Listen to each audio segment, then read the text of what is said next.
Ne vous inquiétez pas de ce qui se passera demain, car le même Père éternel qui prend soin de vous aujourd'hui prendra soin de vous demain et chaque jour. Où il vous protégera de la souffrance, où il vous donnera une force infaillible pour la supporter. Chacun d'entre nous a ressenti la piqûre du regret à un moment donné, ces moments où nous souhaitons pouvoir remonter le temps et faire un choix différent. Et si je vous disais que certaines des personnes les plus sages de l'histoire avaient un secret pour vivre sans regret?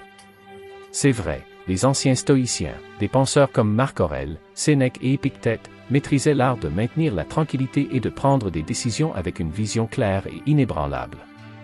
Aujourd'hui, nous plongeons dans leur monde, non seulement pour explorer la philosophie, mais aussi pour en extraire des conseils pratiques qui peuvent transformer la façon dont nous faisons face chaque jour. Qu'il s'agisse de gérer le stress et l'anxiété ou de faire des choix qui s'alignent sur nos valeurs les plus profondes, la sagesse du stoïcisme ne consiste pas seulement à comprendre le passé, mais aussi à prendre en charge notre avenir. Alors restez dans les parages, car vous n'allez pas seulement en apprendre davantage sur ces géants philosophiques, vous allez découvrir comment utiliser leurs enseignements pour mener une vie plus épanouissante et sans regret. Libérons ensemble le pouvoir de la sagesse stoïcienne, et je vous promets que vous repartirez avec une boîte à outils qui pourrait bien changer votre vie. Et avant d'entrer dans le vif du sujet, assurez-vous d'appuyer sur le bouton d'abonnement et de rester avec nous tout au long de la vidéo, car chaque segment regorge d'idées qui s'appuient les unes sur les autres, vous aidant à exploiter toute la puissance de la sagesse stoïcienne pour révolutionner votre vie. Numéro 1. Tout n'est que répétition de l'histoire. Marc Aurèle a fait face à l'une des pandémies les plus dévastatrices de l'histoire, la peste antonine. Cette catastrophe aurait pu conduire à l'hystérie et au chaos de masse, mais Aurelius a choisi une voie d'action calme et délibérée.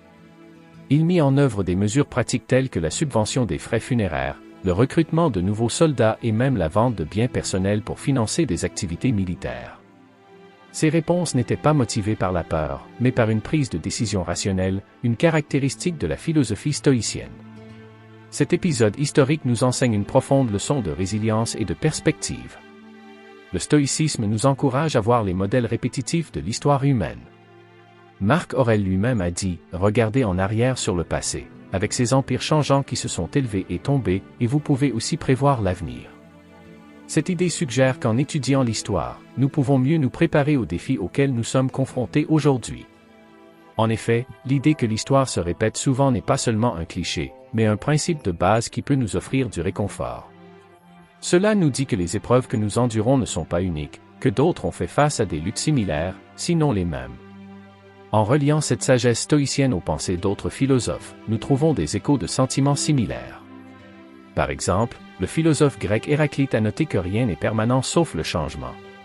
Cela s'aligne avec la compréhension stoïcienne selon laquelle le monde est dans un état de flux constant et que nos expériences ne sont qu'une partie d'un cycle plus large et récurrent d'événements. De plus, Aristote observait, « Celui qui apprend doit souffrir, et même dans notre sommeil, une douleur qui ne peut pas oublier tombe goutte à goutte sur le cœur, et dans notre propre déboire, contre notre volonté, nous vient la sagesse par la terrible grâce des dieux. » Cela suggère que l'adversité est un conduit nécessaire à l'apprentissage et à la croissance. Aujourd'hui, alors que nous sommes confrontés à des défis mondiaux, qu'il s'agisse de crises sanitaires, de problèmes environnementaux ou de bouleversements sociétaux, nous pouvons puiser de la force dans ces leçons de l'histoire. Les événements actuels peuvent sembler sans précédent, mais si nous regardons à travers le prisme de l'histoire, nous voyons une tapisserie d'endurance et d'adaptabilité humaine. Cette perspective ne sert pas seulement à nous réconforter, elle nous donne du pouvoir. Il nous encourage à aborder les problèmes avec le même état d'esprit rationnel et posé que Marc Aurèle. En embrassant l'histoire, nous n'apprenons pas seulement sur le passé, nous apprenons aussi à faire face à l'avenir. Le stoïcisme nous enseigne que nos réactions aux événements sont sous notre contrôle, même si les événements eux-mêmes ne le sont pas. Épictète l'a exprimé lorsqu'il a dit « Ce n'est pas ce qui vous arrive, mais comment vous y réagissez qui compte. » Cet état d'esprit peut transformer notre approche des crises modernes, en nous aidant à les voir non pas comme des obstacles insurmontables, mais comme des opportunités de croissance et d'amélioration. Embrasser l'histoire à travers une lentille stoïcienne implique de reconnaître la nature cyclique des événements et de comprendre que nos défis actuels font partie d'un contexte historique plus large. Cette reconnaissance nous aide à rester équilibrés et proactifs, plutôt que réactifs et débordés. En étudiant comment des personnalités comme Marc Aurèle ont fait face à l'adversité, nous pouvons nous doter de la sagesse nécessaire pour gérer nos propres crises avec grâce et résilience. 2. Ignorez le bruit que Marc Aurèle a noté une fois avec perspicacité. Nous nous aimons tous plus que les autres, mais nous nous soucions plus de leur opinion que de la nôtre. Cette observation profonde met en évidence un paradoxe humain courant, où notre intérêt personnel est souvent éclipsé par notre souci de l'opinion des autres. À l'ère numérique d'aujourd'hui, ce problème est plus répandu que jamais, car nous sommes constamment inondés d'opinions, de nouvelles et de mises à jour sur les réseaux sociaux. Ce flux écrasant d'informations peut amplifier considérablement nos inquiétudes et nos angoisses. Marc Aurèle nous enseigne une leçon précieuse de stoïcisme, l'importance de filtrer le bruit pour se concentrer sur ce qui compte vraiment, nos propres valeurs et actions. La philosophie stoïcienne nous encourage à rester concentrés sur notre propre conduite et notre caractère, plutôt que de nous laisser emporter par la mer d'opinions extérieures. Il s'agit de reconnaître ce qui est sous notre contrôle et de lâcher prise sur ce qui ne l'est pas. Comme l'a dit Épictète, seuls les gens instruits sont libres. Cette éducation n'est pas seulement académique, elle consiste également à comprendre la sagesse de l'indépendance émotionnelle et du discernement face aux pressions externes. Ce principe stoïcien de se concentrer sur soi-même et d'ignorer les bruits extérieurs est essentiel dans notre contexte moderne. Il nous apprend à ne pas nous laisser guider par la peur et la cupidité qui imprègnent souvent l'opinion publique et le sensationnalisme des médias. Ces forces extérieures peuvent obscurcir notre jugement et nuire à notre paix et à notre clarté intérieure. En adhérant à nos valeurs personnelles et en nous concentrant sur nos actions, nous pouvons maintenir une voie claire vers l'avenir, sans être perturbés par le chaos qui pourrait nous entourer. Ce concept d'ignorer le bruit résonne non seulement dans le stoïcisme, mais aussi dans d'autres traditions philosophiques. Socrate a souligné l'importance de la connaissance de soi avec son dicton « Connais-toi toi-même ». Il a laissé entendre que la vraie sagesse et la paix viennent de la compréhension de sa propre nature et du fait de ne pas être influencé par les opinions des masses. De même, Platon a parlé de l'allégorie de la caverne, qui peut être interprétée comme un appel à se concentrer sur la vérité éclairante de la réalité, plutôt que sur les ombres projetées par les mensonges de la société. En adoptant cet état d'esprit stoïcien, nous apprenons à prioriser nos ressources mentales et émotionnelles vers ce qui nous profite vraiment, en favorisant la résilience et un sentiment d'autonomie. Nous apprenons à faire la distinction entre un retour utile et un simple bruit.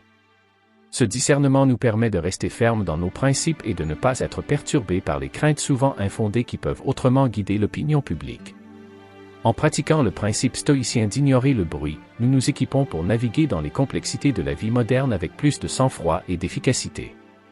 Nous apprenons à faire confiance à nos propres décisions raisonnées et à maintenir notre cap avec confiance, à l'abri des clameurs distrayantes et souvent trompeuses qui cherchent à nous détourner. Cette approche mène non seulement à la paix et à la clarté personnelle, mais nous permet également de contribuer plus positivement au monde qui nous entoure, fermement ancré dans nos valeurs et nos actions les plus chères. Le stoïcisme nous enseigne que l'essence d'une vie bien vécue ne consiste pas seulement à endurer des difficultés, mais à trouver vraiment de la joie et de la présence à chaque instant. Marc Aurèle a fourni une directive puissante à cet égard. Rappelez-vous que ce n'est pas l'avenir ou ce qui s'est passé qui vous afflige, mais toujours le présent. Cette sagesse nous encourage à détourner notre attention de ce qui était, ou de ce qui sera, vers ce qui est. En centrant notre attention sur le moment présent, nous nous engageons pleinement dans nos tâches et circonstances actuelles, ce qui peut réduire considérablement les angoisses concernant les incertitudes futures. La pleine conscience, un élément central de la pratique stoïcienne, implique un effort conscient pour être conscient de notre environnement, de nos émotions et de nos pensées sans jugement. Cette prise de conscience nous ancre dans le présent, nous aidant à nous libérer du cycle sans fin d'inquiétude et de spéculation qui peut obscurcir nos esprits. Il nous apprend à apprécier le moment présent, qu'il s'agisse de simples routines quotidiennes ou de tâches plus complexes, en trouvant de la profondeur et de la satisfaction dans l'expérience immédiate. Épictète a souligné l'importance de se concentrer sur le présent avec ses conseils. Ne cherchez pas à ce que les événements se produisent comme vous le souhaitez, mais plutôt à ce qu'ils se produisent comme ils se produisent, et votre vie se déroulera bien. Ce sentiment souligne la croyance stoïcienne selon laquelle la paix vient de l'alignement de nos désirs avec la réalité, plutôt que de souhaiter que la réalité soit différente. De plus, la pratique de la pleine conscience a des parallèles dans les philosophies plus larges d'Aristote et de Platon, qui appréciaient également l'importance d'être attentif au présent. Aristote a parlé de l'action vertueuse, qui implique d'être conscient de nos actions et de choisir celles qui s'alignent avec la vertu dans le moment présent.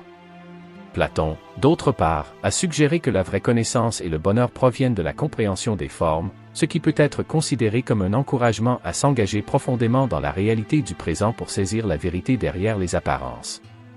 En termes pratiques, la pleine conscience peut être cultivée à travers diverses pratiques simples mais efficaces. Prendre quelques minutes chaque jour pour méditer, se concentrer sur sa respiration ou sur les sensations dans le corps peut améliorer notre capacité à rester présent. De même, s'engager pleinement dans des tâches, qu'il s'agisse de manger, de marcher ou de converser sans la distraction de nos appareils numériques, peut accroître notre appréciation du moment présent et réduire le stress. Cet accent mis sur le présent ne consiste pas simplement à ignorer l'avenir, mais à cultiver une qualité d'attention qui nous rend plus efficaces et réactifs dans nos actions actuelles, ce qui nous prépare mieux à tout ce que l'avenir nous réserve. En pratiquant la pleine conscience, nous apprenons à vivre plus pleinement, moins accablés par des soucis inutiles et plus enrichis par la beauté de l'immédiat. Cette pratique stoïque améliore donc non seulement notre bien-être personnel, mais améliore également nos interactions et nos contributions au monde qui nous entoure, faisant de nous des individus plus réfléchis et compatissants. Marc Aurèle a un jour écrit un rappel qui semble particulièrement pertinent dans le monde trépidant d'aujourd'hui. La vie est courte, c'est tout ce qu'il y a à dire. Obtenez ce que vous pouvez du présent, de manière réfléchie, juste. Cette déclaration résume une croyance stoïcienne fondamentale sur le fait de tirer le meilleur parti de l'ici et maintenant, non pas dans un sens hédoniste, mais d'une manière réfléchie et ciblée. Nous nous trouvons dans ce que l'on appelle un environnement de retour différé. Ce concept, bien que moderne, résonne profondément avec les enseignements stoïciens. En substance, les choix que nous faisons aujourd'hui ne montrent souvent pas leurs résultats immédiatement. Ce décalage entre l'action et le résultat peut être une source importante d'anxiété pour beaucoup. Vous travaillez dur aujourd'hui, mais les fruits de votre travail peuvent ne pas être apparents avant des semaines, des mois ou même des années. C'est là que le stoïcisme offre une perspective précieuse. Cette philosophie nous apprend à nous concentrer sur nos actions quotidiennes et à nous assurer qu'elles correspondent à nos valeurs et à nos objectifs à long terme. Prenons, par exemple, le simple fait de se promener. Il ne s'agit pas seulement d'exercice physique. D'un point de vue stoïque, il s'agit d'un exercice de réflexion et de pleine conscience, qui consiste à vider l'esprit pour se concentrer plus efficacement sur le présent. Cuisiner un repas sain n'est pas seulement une nourriture pour le corps, mais aussi un acte de respect de soi et de soin, une application pratique de la croyance stoïcienne de se traiter soi-même avec justice et gentillesse. S'adonner à un passe-temps transcende le simple passe-temps. C'est un moyen de cultiver la croissance personnelle et le bonheur, en nous ancrant dans le moment présent et en réduisant les angoisses quant à ce que l'avenir pourrait nous réserver. Marc Aurèle lui-même pratiquait ce qu'il prêchait, non seulement dans ses fonctions administratives, mais aussi dans sa vie personnelle, où il tenait un journal de pensée qui ferait plus tard partie de ses méditations.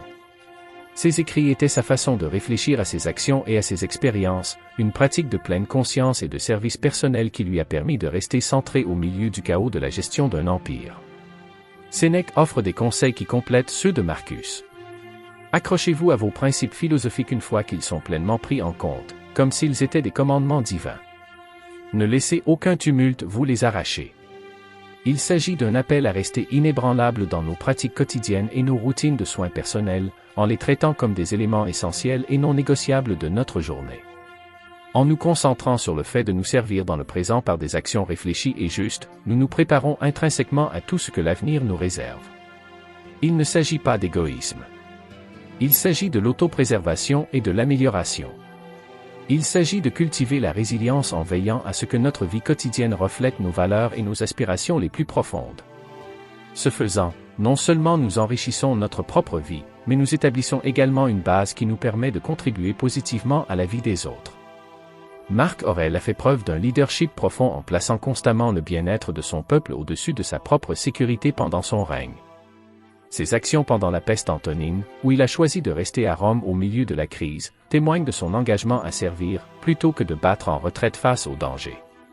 Le stoïcisme ne considère pas seulement le service aux autres comme un acte noble. Il le considère comme un élément essentiel d'une vie vertueuse. Cette philosophie nous enseigne que notre propre bien-être est intrinsèquement lié au bien-être des autres. Lorsque nous faisons preuve de gentillesse et de service, nous transcendons nos propres préoccupations et nous nous connectons à quelque chose de plus grand que nous-mêmes. Il ne s'agit pas seulement d'un idéal moral, mais d'une stratégie pratique pour le bien-être personnel et social. Marc Aurèle a écrit « Ce qui n'est pas bon pour les sèmes n'est pas bon pour l'abeille ». Cette métaphore illustre magnifiquement la croyance stoïcienne selon laquelle les intérêts individuels doivent s'aligner sur les intérêts collectifs. Les avantages de servir les autres ne se limitent pas aux destinataires de nos actes. Ils se répercutent également sur nous. En nous engageant dans des changements de service, nous nous concentrons sur nos propres problèmes et angoisses, ce qui nous permet de nous engager dans une perspective plus tournée vers l'extérieur. Les actes de générosité, qu'ils soient grands ou petits, créent des ondulations qui renforcent notre sentiment de communauté et d'humanité partagée. Sénèque l'a souligné lorsqu'il a dit « Là où il y a un être humain, nous avons une opportunité de bonté ». Cette perspective nous encourage à considérer chaque interaction comme une chance d'avoir un impact positif. De plus, s'engager dans des actes de gentillesse et de service peut avoir un impact profond sur notre santé mentale et émotionnelle. La recherche psychologique soutient ce principe stoïcien, suggérant que l'altruisme peut réduire le stress et augmenter la satisfaction de la vie. Aristote, dans son Éthique à Pointe, a soutenu que la vertu consiste dans la bonne interaction avec les autres, et que le vrai bonheur se trouve dans les activités vertueuses qui nous relient à notre communauté. Par conséquent, qu'il s'agisse de faire du bénévolat dans un refuge local, d'aider un voisin à faire ses courses ou simplement d'offrir un mot gentil à quelqu'un en détresse, chaque geste de gentillesse est un pas vers l'accomplissement de notre devoir stoïcien de servir les autres. Ces actes renforcent nos liens avec les autres, favorisant un réseau de soutien qui non seulement enrichit nos vies, mais fournit également un tampon contre les angoisses personnelles. De cette façon, servir les autres n'est pas seulement une question d'altruisme. Il s'agit de reconnaître notre interconnexion et le rôle que nous jouons dans la vie de l'autre. Épictète a dit un jour, « Ce n'est pas ce qui vous arrive, mais comment vous y réagissez qui compte. » Dans le contexte du service, cela signifie choisir de réagir aux besoins des autres avec compassion et action. Ce faisant, non seulement nous allégeons les fardeaux de ceux qui nous entourent, mais nous cultivons également notre propre paix intérieure et notre résilience. Merci de vous joindre à nous aujourd'hui sur Stoic Journal. N'oubliez pas que le chemin vers une vie sereine et utile n'est qu'à une pensée.